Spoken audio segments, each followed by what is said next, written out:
Hello everyone. सो आज operating system के PYQ करेंगे, जो जो इंपॉर्टेंट है, जो जो लगते हैं कि जो आपके मेंस एग्जाम में आईबीपीएस एग्जाम में आ सकते हैं, वो सारे के सारे आज हम कवर करेंगे। ओके। और मैंने कुछ इस तरीके से ध्यान में रखा है कि जो अभी एसबीआई एसओ का एग्जाम हुआ था उसमें पूछे गए थे, सो उस हिसाब से ही मैंने इसमें पीवाईक्यू रखे हुए हैं। Okay, so let's start. Which of first question है, which of the following is a condition that causes deadlock. So deadlock की कंडीशन क्या क्या होती है? फर्स्ट क्या है? Mutual exclusion, hold and wait, no preemption, all of this. So इसका जो करेक्ट आंसर है वो क्या है? डी, ऑल ऑफ दिस, सारी की सारी होती है। ठीक है। सो म्यूचुअल एक्सक्लूजन क्या होता है? Non shareable. वैसे मैं बता दूं, जो इसकी जो कंडीशन है, इसकी जो कैरेक्टरिस्टिक्स है डेडलॉक की, वो कितनी होती है? चार तरह की होती हैं। कौन चार होती हैं? ठीक है। कौन सी? Mutual exclusion, hold and wait, no preemption, and एक होती है circular wait. Okay. So mutual exclusion क्या होती है? Non shareable. सो इसमें क्या होता है, जैसे कि यहाँ पे क्रिटिकल सेक्शन में P1 प्रोसेस एग्जीक्यूशन हो रहा है, ठीक है, तो P2 प्रोसेस वेट करेगा जब तक कि P1 का सारा काम कंप्लीट नहीं होता। ऐसे नहीं है कि P1 भी कर रहा है, P2 भी साइमल्टेनियसली कर ले। Okay, clear. फिर क्या है? Hold and wait. So hold and wait क्या है? डेडलॉक की कंडीशन। जैसे कि यहाँ पे प्रोसेस 1 है, प्रोसेस 2 है, रिसोर्स 1 है, रिसोर्स 2 है। ओके। सो P1 प्रोसेस ने R1 को होल्ड कर रखा है, और P1 किसकी वेटिंग में है? R2 की। ओके। इसी तरीके से P2 ने किसको? R2 को होल्ड कर रखा, और वो किसकी वेटिंग में है? R1 की। कब ये फिनिश होगा तब मैं इस पे काम करूँ। तो ये क्या है? डेडलॉक। अगर P1 जो है वो R1 को छोड़ता ही नहीं है, ठीक है, उसका काम ही कंप्लीट नहीं होता, तो P2 का जो प्रोसेस है, P2 का जो वर्क है वो इनकम्प्लीट रह जाएगा। ओके, इसी को बोलते हैं हम डेडलॉक। क्लियर। ओके, डेडलॉक की भी डेफिनेशन देख लीजिए। जैसे कि यहाँ पे देखो, ये इस तरीके से रोड है, ठीक है, यहाँ पे एक कार है, इधर भी एक कार है। ओके, ये ए है, ये बी है, इसको इधर जाना है, इसको इधर जाना है, लेकिन ना ये पीछे हटने को तैयार है, ना ये पीछे हटने को तैयार है। तो इस सिचुएशन में क्या आती है? डेडलॉक होती है। ठीक है। जैसे कि नॉर्मल कोई एक प्रिंटर है, ओके, और जैसे P2 ने इसको क्या कर रखा है? होल्ड कर रखा है, लेकिन यहाँ पर जो P2 है, जो P3 है, वो वेट कर रहा है अपने काम को, अपना काम कंप्लीट करने के लिए, लेकिन जो P2 है वो उसको क्या रिलीज ही नहीं कर रहा है। तो इस कंडीशन में क्या आती है? P3 का जो काम है वो वेटिंग में चला जाएगा। तो इस कंडीशन को क्या बोलते हैं? हम डेडलॉक बोलते हैं। क्लियर। फिर आता है आपका नॉन प्रीम्पशन। एक होता है प्रीम्पशन, एक होता है प्रीम्पशन, एक होता है नॉन प्रीम्पशन। इसमें क्या कर सकते हैं आप? फोर्सफुली यूज कर सकते हो। ओके। नो प्रीम्पशन में कांट फोर्सफुली यूज।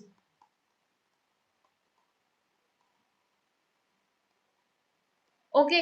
इसमें क्या कर सकते हो? इसमें मतलब नॉन प्रीम्पशन में अगर वो, जैसे कि यहाँ पे 7 4 2 इस तरीके की तीन प्रोसेस हैं, अगर वो यहाँ पे 7 है, लेकिन अगर 2 को देख रहा है कि 2 का काम जल्दी कंप्लीट हो जाएगा, लेकिन पहले हम किसको कंप्लीट करेंगे? 7 को कंप्लीट करेंगे प्रॉपर तरीके से, और बीच में हम इससे ले भी नहीं सकते किसी रिसोर्स को। क्लियर। सो इसका क्या है? ये क्या है? नॉन प्रीम्पशन। सो ये चारों की चारों कंडीशंस फुलफिल होनी चाहिए, तभी क्या आपका डेडलॉक आता है। ठीक है। क्लियर। सो इसका आंसर क्या है? D is the correct answer. Match of the following. So ये जो पीवाईक्यू है, ये मैंने यूजीसी नेट के उठाए हुए हैं। अगर आप लोग देख रहे होगे तो अगर कोई भी पेपर होता है ना, उसमें यूजीसी नेट के पीवाईक्यू, गेट के पीवाईक्यू यही उठाते हैं। ओके, मैंने सो इनमें से ही पीवाईक्यू आपके उठाए हुए हैं, और कुछ आपके इसमें एसबीआई और आईबीपीएस के पीवाईक्यू रखे हुए हैं। क्लियर। सो फर्स्ट देखिए, मैच ऑफ द फॉलोइंग। ये आजकल मैच ऑफ द फॉलोइंग ना ट्रेंड में है, हर कोई मैच ऑफ द फॉलोइंग दे रहे हैं। ठीक है। सो डिस शेड्यूलिंग किस लिए यूज किया जाता है? Batch processing, time sharing, interrupt processing. So इस तरीके की क्वेश्चन करने की टेक्निक क्या है? सबसे पहले आप ये देख लीजिए कि आपको चारों में से आता क्या है। जैसे मुझे सबसे पहले टाइम शेयरिंग आता है, टाइम क्वांटम आता है, तो मैं कहाँ पे जाऊंगी? राउंड रॉबिन पे जाऊंगी। क्लियर। सो सी का क्या है यहाँ पर? फर्स्ट। सो इसमें देखेंगे हम, सी का क्या है? फर्स्ट है यहाँ पर। सो ये दोनों कैंसिल हो गए हमारे पास। तो ये इनमें से अब हमें देखना है क्या है। सो डिस्क शेड्यूलिंग में आता है, मुझे पता है, स्कैन आता है। क्लियर। सो ए का क्या है? 2 है। सो ए का क्या है? 2 है। So D is the correct answer. Clear मेरी बात। तो इस तरीके से आपको, मतलब इस तरीके से आपका टाइम भी बचेगा, और इस तरीके से आप इनको, एलिमिनेट भी कर सकते हो ऑप्शंस को। Clear. Banker's algorithm use for dash purpose. So ये क्वेश्चन ना अभी जो आपका पेपर हुआ था SBI SO उसमें पूछा गया था। क्लियर। सो बैंकर्स एल्गोरिथम किस लिए यूज की जाती है? सो बैंकर एल्गोरिथम यूज की जाती है डेडलॉक अवॉइडेंस के लिए। ओके, सब जब डेडलॉक आ गया है, ठीक है, फिर एक तरीका उसको अवॉइड करने का, अवॉइडेंस, प्रिवेंशन। जैसे कि कोरोना आ गया था तो हम कोरोना से बचने के लिए क्या करते थे? मास्क लगाते थे, मास्क लगाते थे। और फिर जब अगर हमें कोरोना हो ही गया तो फिर उसके हम अपना प्रॉपर तरीके से इलाज चलाते थे, वैक्सीन वगैरह चलाते थे। ठीक है, तो ये किस में आ गया? आपका प्रिवेंशन में। और डेडलॉक जब आ ही गया है ना, तो उसको हम देखेंगे कि किस तरीके से हम उसको अवॉइड कर सकते हैं। क्लियर। सो बैंकर एल्गोरिथम इसके लिए यूज होती है। Producer producer consumer problem can be solve using. So जो प्रोड्यूसर कंज्यूमर प्रॉब्लम है इसको कितने तरीके से हम सोल्व कर सकते हैं? सेमाफोर से भी, मॉनिटर से भी, इवेंट टक्कर से भी। सो इसका जो करेक्ट आंसर वो क्या है? D. Moving process from main memory to disk is called. So main memory, ये क्या है? Main memory. मेन मेमोरी से डिस्क में जाने को, इधर इस प्रोसेस को, इसको क्या बोलते हैं? हम इसको हम क्या बोलते हैं? स्वैपिंग बोलते हैं। क्या बोलते हैं? Swapping process. Swap in swap out. ठीक है, ये सुना है, swap in swap out. So ये इसमें ही आता है, स्वैपिंग में। Clear. The principle of locality of reference justify the use of cache memory. So इसका जो करेक्ट आंसर वो क्या है? कैशे मेमोरी सी। सो ये प्रिंसिपल ऑफ लोकेलिटी ये किस में आता है? पेजिंग में आता है। ठीक है। Which is the correct definition of a valid process transition in an operating system? So transition बतानी है, so इससे पहले हमें प्रोसेस वाला कॉन्सेप्ट जो वो डायग्राम है वो पता होना चाहिए। ओके, फिर उसके बाद बताते हूँ कि इसमें, फिर उसके बाद हम ऑप्शंस को देखेंगे। क्लियर मेरी बात? so सबसे पहले क्या आएगा यहाँ पे? न्यू, देन रेडी, देन उसके बाद रनिंग, फिर exit and you can say terminate. फिर यहाँ पे क्या होता है? Block, suspend. ओके, सो यहाँ पे क्या होगा? ब्लॉक। सो ये वाली जो स्टेज होती है इसको हम क्या बोलते हैं? Admitted. Okay, ready to running में मतलब डिस्पैच। ओके, और जब रनिंग से जब टाइम कंप्लीट हो जाता है किसी भी प्रोसेस का, जैसे कि आपकी राउंड रोबिन है, जब उसका टाइम कंप्लीट हो जाता है तो फिर से वो रेडी स्टेट में आ जाती है, तो उसको क्या? सो ये भी रनिंग से रेडी वाले में आती है, टाइम आउट। क्लियर। सो एग्जिट, टर्मिनेटेड, रिलीज। ओके, यहाँ पे ब्लॉक, वेकअप। क्लियर। तो अब इसमें से देखेंगे हम तो अब देखेंगे इसमें से हम कौन सा? वेकअप का क्या है? Ready to running. सो हमें सबसे पहले क्या बताना है? करेक्ट बताना है या इनकरेक्ट बताना है? करेक्ट बताना है। ठीक है, सो वेकअप क्या कह रही है? रेडी से रनिंग। सॉरी, ये इस तरीके से है, गलती से लग गया मुझसे, इस तरीके से। सो रेडी से रनिंग नहीं, ये तो क्या है? ब्लॉक से रेडी में जाने को। सो क्रॉस हो गया। डिस्पैच क्या है? Ready to running. So ready to running क्या है? डिस्पैच। सो ये करेक्ट है। फिर भी हम आगे देखेंगे, ब्लॉक क्या है? Ready to running. So block में जाएंगे। सो ब्लॉक क्या है? रेडी टू रनिंग नहीं, रनिंग टू ब्लॉक है। क्या है? Running to block. Okay, time run out. तो टाइम रन आउट क्या है? रनिंग टू रेडी है, ये नहीं है। क्या है? Running to, sorry, running to ready. Okay, so एक मिनट लगती है, एक मिनट भी नहीं लगती है। इस तरीके के क्वेश्चन को आप प्रॉपर डायग्राम से सोल्व करो, डायग्राम बनाओ, जिससे कि थोड़ा गलती होने के चांसेस भी कम हो जाते हैं। ओके, सो इसमें से ये क्वेश्चन भी बनता है कि जो आपकी प्रोसेस ट्रांजिशन है इसमें से कितनी स्टेट बनती है? कितनी बनती है? 1 2 3 4 5। सो कितनी स्टेट आती है? 5। सो ये भी डायरेक्ट क्वेश्चन पूछा जाता है। ओके, कुछ भी पूछ सकते हैं। रेडी टू रनिंग, डिस्पैच किस में आता है? रेडी टू रनिंग में आता है, ये भी क्वेश्चन बनता है इसमें। क्लियर। सो ये प्रॉपर डायग्राम आपको पता होना चाहिए, ये तो बिल्कुल टिप्स पे होना चाहिए। क्लियर मेरी बात? An operating system means, so operating system क्या है? ऑपरेटिंग सिस्टम क्या है? एक इंटरफेस है, किस किस के बीच में? यूजर के बीच में और हार्डवेयर के बीच में, यही है है ना। सो देखते हैं यहाँ पे क्या दी हुई है इसमें, कलेक्शन ऑफ हार्डवेयर कंपोनेंट्स नहीं, इनपुट आउटपुट डिवाइस नहीं, collection of software routines. So C is the correct answer. Clear.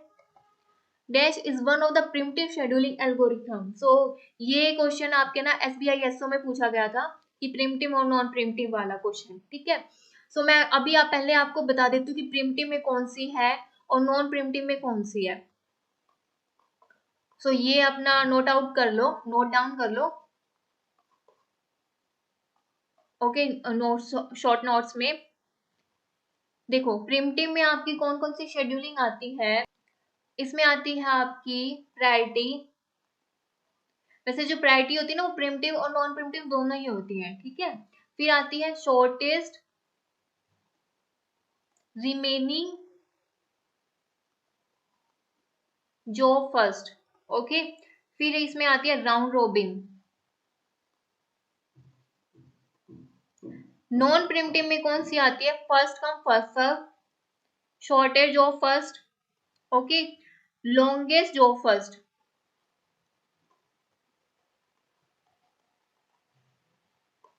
Clear मेरी बात। सो इसको आप अपना रोल ना, सो इसको आप अपना राइट डाउन करके रख लो, ठीक है। सो प्रिमिटिव शेड्यूलिंग कौन कौन सी है, shortest job first, round robin, priority based, shortage job next. तो ये क्या है, MSQ है। तो सॉर्टेड जॉब फर्स्ट ये तो नॉन प्रिमिटिव में होगी, राउंड रॉबिन है, ठीक है, और कौन सी है, प्रायोरिटी बेस्ड है, शॉर्टेज जॉब नेक्स्ट ये वाली भी है। एक मिनट, डी नहीं होगा क्योंकि शॉर्टेज रिमेनिंग जॉब फर्स्ट है, शॉर्टेज जॉब नेक्स्ट नहीं है, ठीक है। So B and C is the correct answer. Okay, loading operating system from secondary memory to primary memory is, so जब हम लैपटॉप ऑन करते हैं तो यही होता है कि लोडिंग सेकेंडरी मेमोरी से प्राइमरी मेमोरी में लोडिंग होती है, ठीक है। उस प्रोसेस को क्या बोलते हैं, compiling, booting, refreshing, reassembling. So इसका जो करेक्ट आंसर वो क्या है, booting, B. Okay, a software to create a job queue is called. So job queue क्या क्रिएट करती है software, linkage interpreted driver spooler. So इसका जो करेक्ट आंसर वो क्या है, स्पूलर, डी। जो जो कि प्रॉपर तरीके से एक क्यू में लगा देते कौन कौन सी प्रोसेस प्रिंटर के लिए प्रिंट होने के लिए जाएगी, उसको क्या, वो सॉफ्टवेयर कौन सा है, स्पूलर।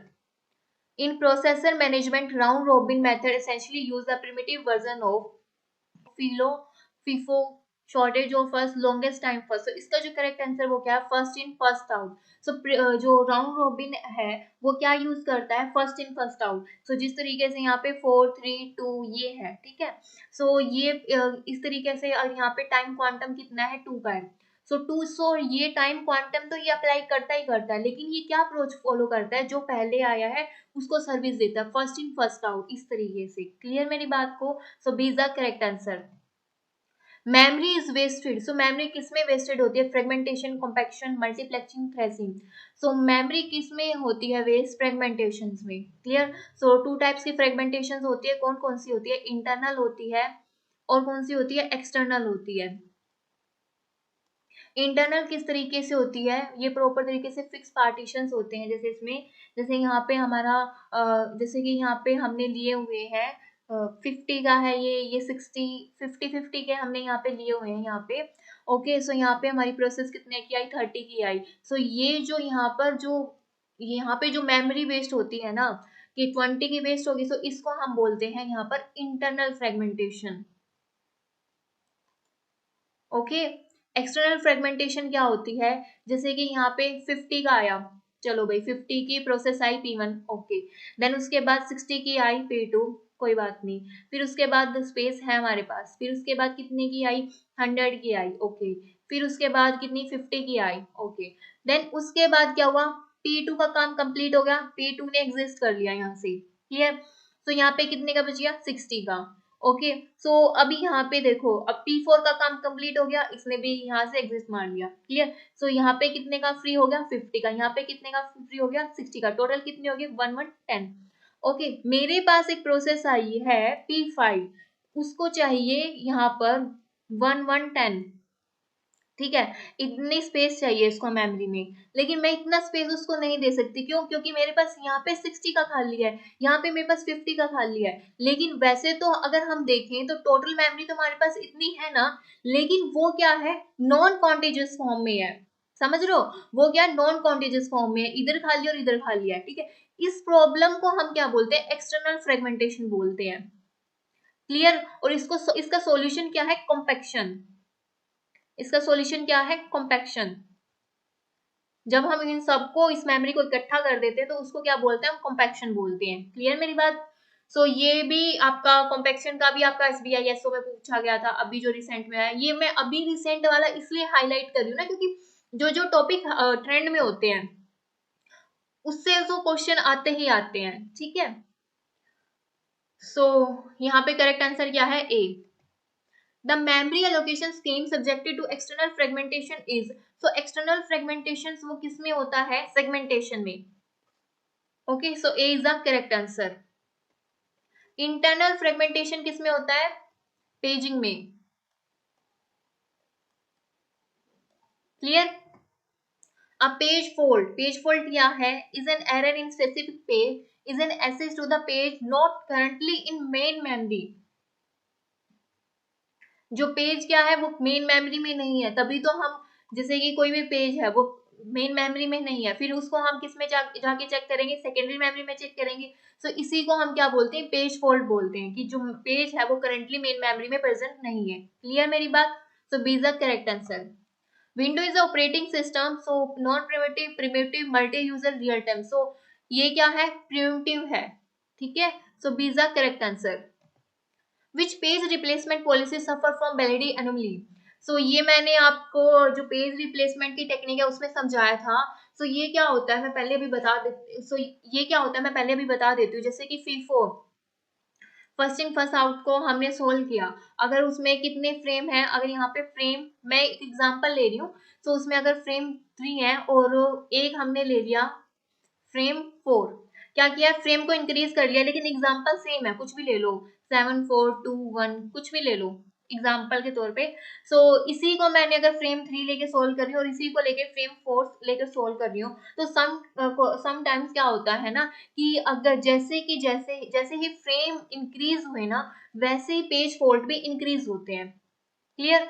जैसे फ्रेम इंक्रीज हुए ना, वैसे ही पेज फॉल्ट इंक्रीज होते हैं। सो इसी प्रॉब्लम को हम बोलते हैं बेलेडी एनोमली।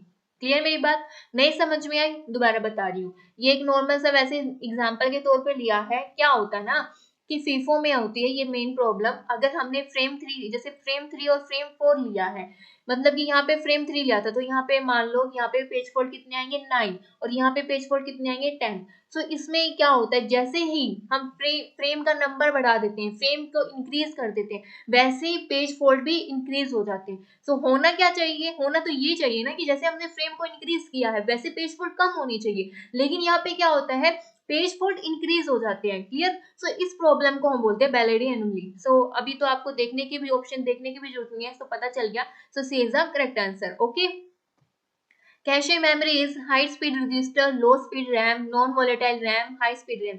सो करेक्ट आंसर क्या है, D, high speed RAM. An example of non preemptive scheduling algorithm is, so अभी मैंने आपको बताया था, उसको देखो और फिर पॉज करो और सोचो क्या है इसका आंसर। सो नॉन प्रिमिटिव शेड्यूलिंग का क्या है, सो करेक्ट आंसर क्या है यहाँ पे, शॉर्टेड जॉब फर्स्ट। ठीक है, ये क्या है, प्रिमिटिव, ये सब क्या है, प्रिमिटिव है। क्लियर? सो ये प्रिमिटिव भी है और नॉन प्रिमिटिव भी है, scheduling, priority scheduling. An example of distributed OS, so Amoeba, Unix, MS DOS, multi CS. So इसका जो करेक्ट आंसर वो क्या है, Amoeba, A. Okay, if the executing program size is greater than existing RAM of a computer, it is still possible to execute the program if the OS supports। कह रहा है कि programme का size जो है रैम के size से ज्यादा है, तो हम उसको कहाँ पे रन करते, कहाँ पे एग्जीक्यूट करते, वर्चुअल मेमोरी में, है ना। So B is the correct answer. A program is located in the smallest available hole in the memory। So smallest available hole इसमें कौन सा आएगा, best fit, first fit, worst fit, hole. तो इसका जो करेक्ट आंसर वो क्या है, बेस्ट फिट में। ठीक है। सो ये कौन सी टेक्निक होती है, पेज एलोकेशन की टेक्निक होती है। इसमें क्या होती है, best fit, first first worst and next fit. So best fit में क्या होता है, देखो जैसे कि बेस्ट फिट क्या होता है, अगर यहाँ पे हमारी प्रोसेस कितने की है, अगर यहाँ पे प्रोसेस कितने की 50 की है, ओके। सो यहाँ पे कितना 100, यहाँ पे कितना है 200, सो यहाँ पे कितना है 50, ओके। सो यहाँ पे अगर जहाँ पे इसको 50 का साइज मिला है, ये वहीं पे प्लेस हो जाएगी, ठीक है। इसको हम बोलते हैं बेस्ट फिट, मतलब कि जितना प्रोसेस का साइज है उतनी ही हमें मेमोरी का साइज मिल जाए, तो उसको हम बोलते हैं बेस्ट फिट। फर्स्ट फिट क्या है, पहले जाके जो भी पहले स्पेस मिला है वहीं पे जाके अपना डेरा बसा लिया, ठीक है। सो ये क्या है फर्स्ट फिट। वर्स्ट फिट क्या होती है, जिसको सबसे लार्जेस्ट मिलता है, ठीक है। यहाँ पे जैसे 200 सबसे लार्जेस्ट है, ये क्या है वर्स्ट फिट है, ओके। नेक्स्ट फिट क्या है, जहां पे भी देखिएगा खाली है स्पेस, तो वहां पे क्या हो जाता है, नेक्स्ट फिट आ जाता है। क्लियर मेरी बात। तो ये चारों आपको थोड़ा थोड़ा समझ में आया, इतना डेप्थ में तो नहीं बता रही हूँ, लेकिन बस थोड़ा थोड़ा बेसिक बता रही हूँ कि आपको थोड़ी थोड़ी अंडरस्टैंडिंग हो जाए चीजों की। क्लियर। सो वैसे भी इतना भी काफी है आपको क्वेश्चन सोल्व करने के लिए, okay. External fragmentation exist when enough total memory exists to satisfy request, but it is not contiguous. The total memory is insufficient to satisfy request. A request cannot be satisfied even when the total memory is free.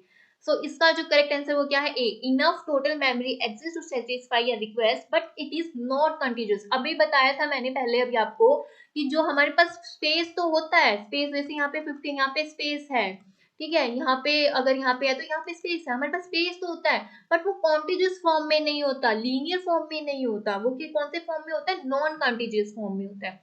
Clear मेरी बात। So A is the correct answer. Variable partition memory management technique with in compaction result is, so इसका क्या है, reduction of fragmentation. So fragmentation को reduce करने के लिए हम किसको यूज करते हैं, कॉम्पैक्शन का। अभी मैंने पीछे बताया था जो वेरिएबल पार्टीशन है वो किस में आता है, एक्सटर्नल फ्रेगमेंटेशन में आता है। किस में आता है, एक्सटर्नल फ्रेगमेंटेशन में आता है, ठीक है। और उसकी जो ये वाली प्रॉब्लम है, जो यहाँ पे स्पेस खाली है, जो यहाँ पे स्पेस खाली है, इस पूरे को हम एक होल में कॉम्पैक्ट कर देते हैं, ठीक है, एक होल में मर्ज कर देते हैं। उस प्रोसेस को हम क्या बोलते हैं, कॉम्पैक्शन बोलते हैं। क्लियर। सो इसको क्या बोलते हैं, सो किस लिए यूज होता है, रिड्यूस फ्रेगमेंटेशन को रिड्यूस करने के लिए होता है। Clear. A deadlock is an operating system is desirable process, undesirable process, definite waiting process. So is the correct answer. So ये क्या है, हमें पता नहीं है कि कब तक हमें वेट करना पड़ेगा। सो क्या है, definite waiting process. So C is the correct answer, okay. A thread is a lightweight process in the above statement. Weight refers to, तो यहाँ पे जो weights होते हैं वो क्या होते हैं, number of resources. B is the correct answer, ठीक है। टाइम स्पीड ये सब नहीं होते, क्या होते हैं, number of resources, okay. So weightage यहाँ पे जितना भी जो भी ये वेट होता है वो क्या है, नंबर ऑफ रिसोर्सेज। क्लियर। अच्छा ये भी बात सुनो कि ये भी पूछ सकता है कि थ्रेड क्या है, चार ऑप्शन दे देगा, सो उसमें ये भी आता है light weight process. So question भी थोड़ा ध्यान से देखो, उसमें भी कहीं ना कहीं आपका एक एक दो क्वेश्चन बन रहे होते हैं। Clear. Resources are allocated to the process on non shareable basis. So non shareable basis मैंने बताया था अभी आपको स्टार्टिंग में ही, mutual exclusion, hold and wait, no preemption, circular wait. So यहाँ पे डेडलॉक की चारों कंडीशन दे दी है ना, डेडलॉक की चारों कंडीशन दे दी है। सो नॉन शेयरेबल वाली कौन सी है यहाँ पर, म्यूचुअल एक्सक्लूजन। कौन सी है, म्यूचुअल एक्सक्लूजन। अब दोबारा नहीं बताऊंगी क्योंकि मैंने आपको यहाँ पे बताया था स्टार्टिंग में, ठीक है। So A is the correct answer. A virtual memory based memory management algorithm partially swaps out a process. This is an example of long term scheduling, short term scheduling, long term scheduling, medium term scheduling, mutual exclusion. So इसका जो correct answer वो क्या है, जो swapping वाला जो process है, वो जो काम चलता है वो किस में आता है, वो आपका आता है मीडियम टर्म शेड्यूलिंग में। क्लियर। किसमें आता है, मीडियम टर्म शेड्यूलिंग में। आपका जो लॉन्ग टर्म शेड्यूलिंग आता है वो आपका इसमें आता है न्यू से लेकर रेडी वाले इसमें, न्यू से लेकर रेडी वाली में। और शॉर्ट टर्म शेड्यूलिंग आपका आता है, ये आता है आपका रेडी टू रनिंग वाले में, रेडी टू रनिंग वाले प्रोसेस में, स्टेट में, ठीक है। और मीडियम टर्म शेड्यूलिंग जो ब्लॉक वाला प्रोसेस होता है ना, तो उसमें क्या होता है, स्वैपिंग वाला प्रोसेस कॉन्सेप्ट आता है इसमें, ठीक है। So C is the correct answer. The portion of window 2000 operating system which is not portable, कौन क्या पोर्टेबल नहीं था 2000 ऑपरेटिंग सिस्टम में, कौन सा portion, processor management, user interface, device management, virtual memory management. तो इसका जो करेक्ट आंसर वो क्या है, D, virtual memory management. Okay, time out ordering protocol, so ये भी मैच ऑफ द फॉलोइंग है, time out ordering protocol, deadlock prevention, deadlock detection, deadlock recovery. So इसको हम देखेंगे। इसमें देखो टाइम आउट ऑर्डरिंग प्रोटोकॉल, ये मेरे को पता है। सबसे पहले मैं इसको देखूंगी। ये क्या है, फोर्थ में। अब हम आ जाएंगे यहाँ पे ऑप्शंस में। ए का क्या है, फोर्थ। यहीं से पता चल जाता है, हमें और कोई ऑप्शन देखने की जरूरत नहीं, हमें यहीं से पता चल जाता है कि भाई हमारा ए जो है वो क्या है, करेक्ट आंसर है। ठीक है, बी का क्या है, प्रिवेंशन का क्या है, यहाँ पर wait and die scheme use करते हैं। ओके, और डिटेक्शन के लिए हम क्या यूज करते हैं, वेट फॉर ग्राफ, और रिकवरी के लिए हम क्या यूज करते हैं, रोल बैक यूज करते हैं। क्लियर। यहाँ पर अगर आप देखो तो ये मैच ऑफ द फॉलोइंग है, लेकिन अगर आप सही तरीके से देखो इसको तो यहाँ पे आपके 4 क्वेश्चन निकल रहे हैं। एग्जामिनर क्या करेगा, पूछ लेगा डेडलॉक प्रिवेंशन के लिए क्या मेथड यूज होता है, इस तरीके से वेट डाई स्कीम के अलावा 3 ऑप्शन आपको दे देगा, पूछेगा बताइए कौन सा है। Clear.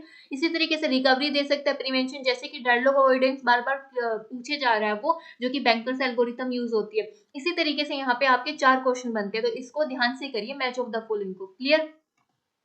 System calls are usually invoked by using, system calls को क्या इन्वोक करता है, a privilege instruction and direct indirect jump, a software interrupt. C is the correct answer. क्या है, system call nothing but invoke by software interrupt. Next फिर match of the following है, demand paging, segmentation, dynamic partition, fix partition.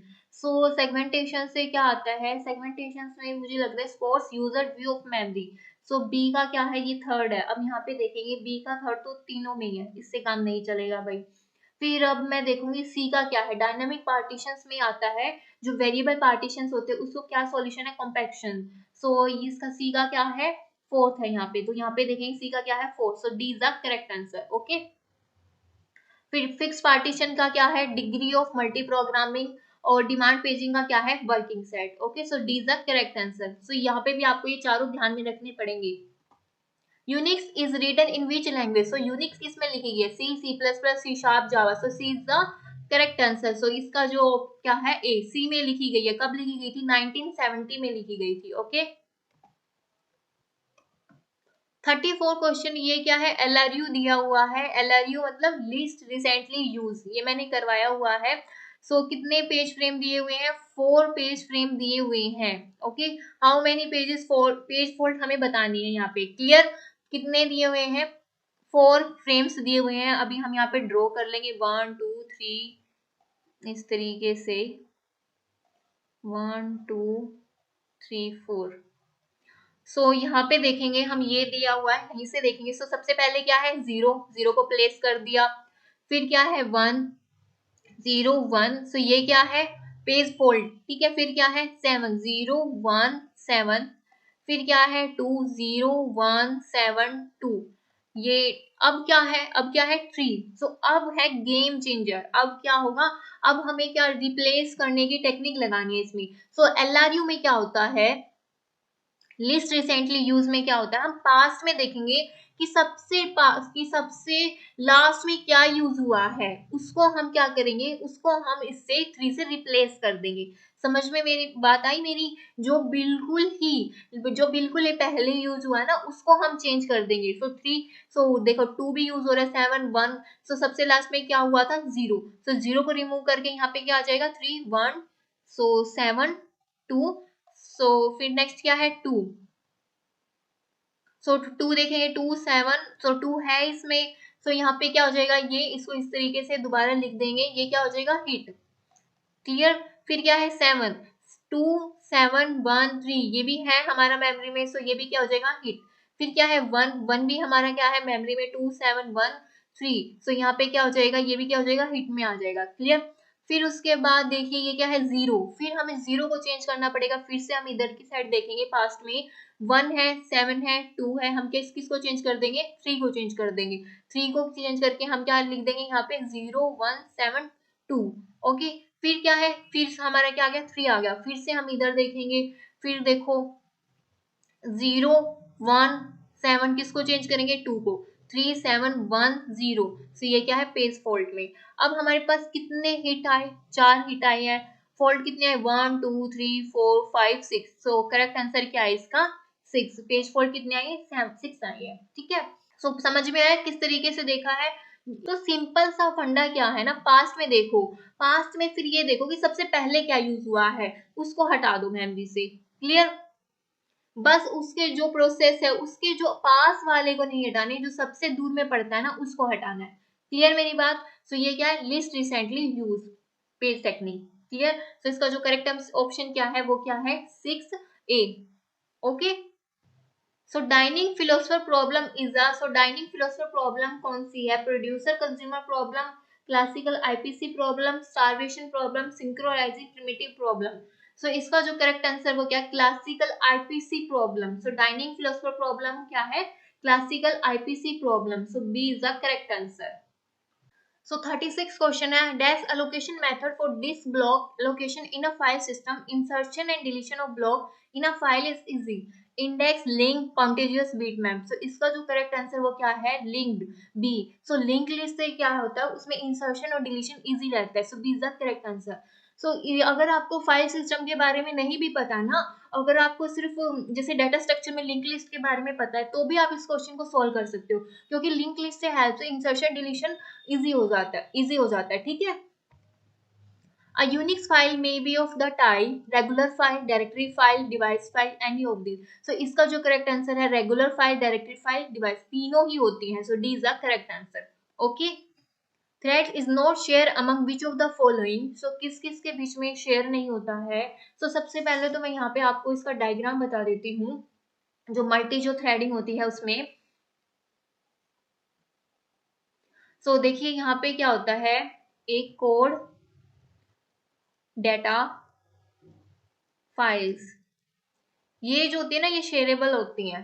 फिर इस तरीके से registers, program counter PC और stack, ये हर थ्रेड्स के अपने अलग होते हैं। ठीक है, सो ये register, PC, stack, register, PC, stack. So ये जो होते हैं ना ये नॉन शेयरेबल में होते हैं यहाँ पे थ्रेड। ठीक है, ये जो है ये नॉन शेयरेबल है, और कोड, डाटा, फाइल्स ये क्या है, शेयरेबल में आते हैं। ठीक है, सो इसका जो अब पता चल गया कि क्या करेक्ट आंसर है, सी is the correct answer.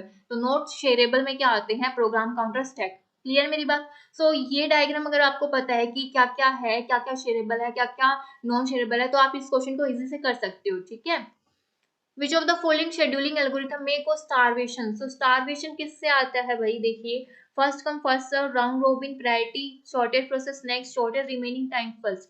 So first come first serve में स्टारवेशन नहीं आता, इसमें क्या आता है, कॉन्वे इफेक्ट।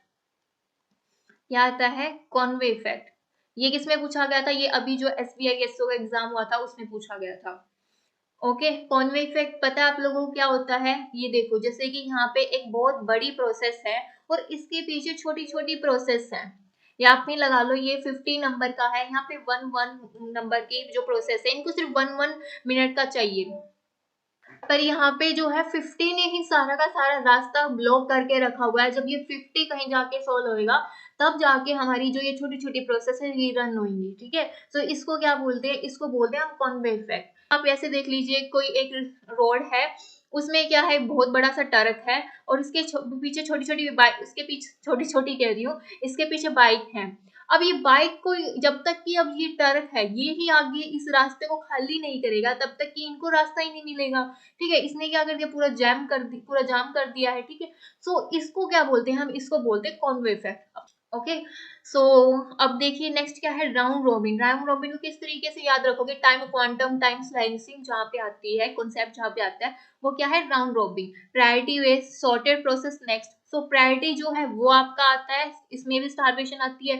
लो इसमें क्या आती है, जैसे कि लोवेस्ट प्रायोरिटी, हाईएस्ट प्रायोरिटी, तो इससे भी होता है। शॉर्टेड प्रोसेस नेक्स्ट में भी आता है, शॉर्टेड रिमेनिंग टाइम फर्स्ट, इन तीनों में ही आपका स्टारवेशन आ सकता है। इसमें मे बी और मे बी नोट। ठीक है, तो C D correct answer, so A is a correct answer.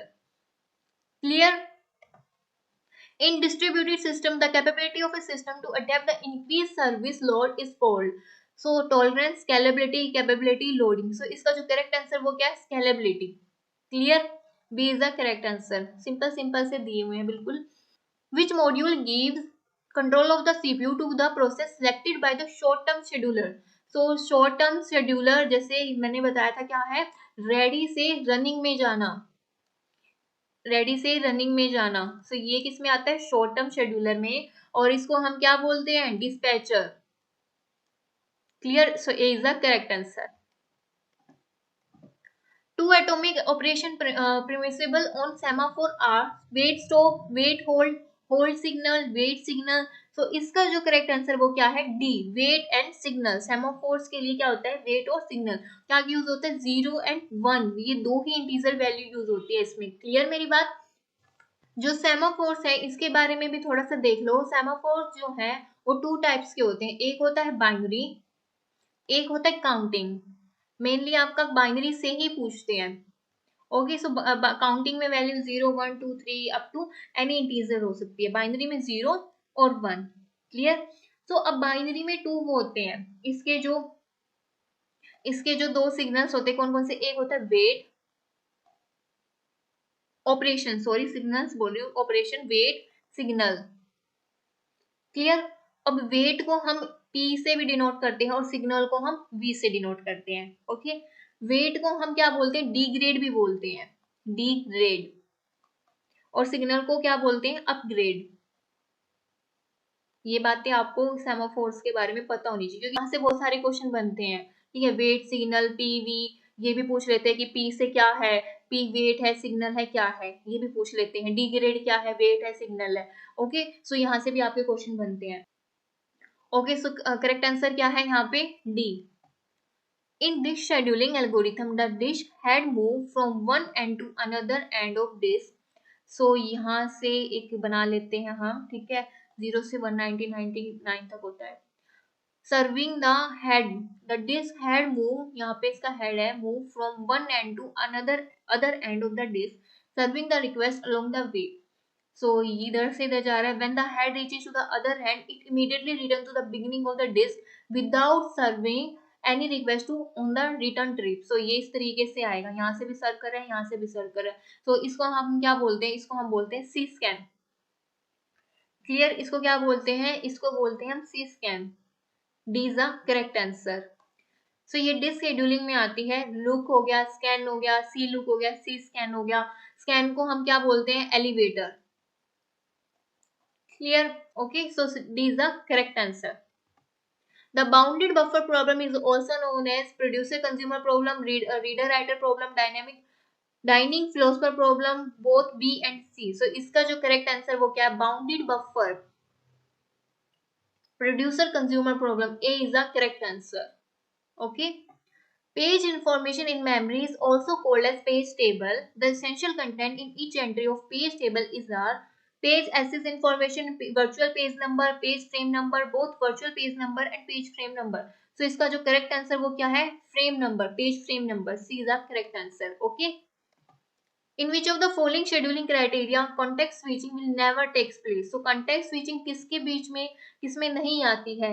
So round robin, primitive scheduling, job first, non primitive scheduling, job first, primitive priority.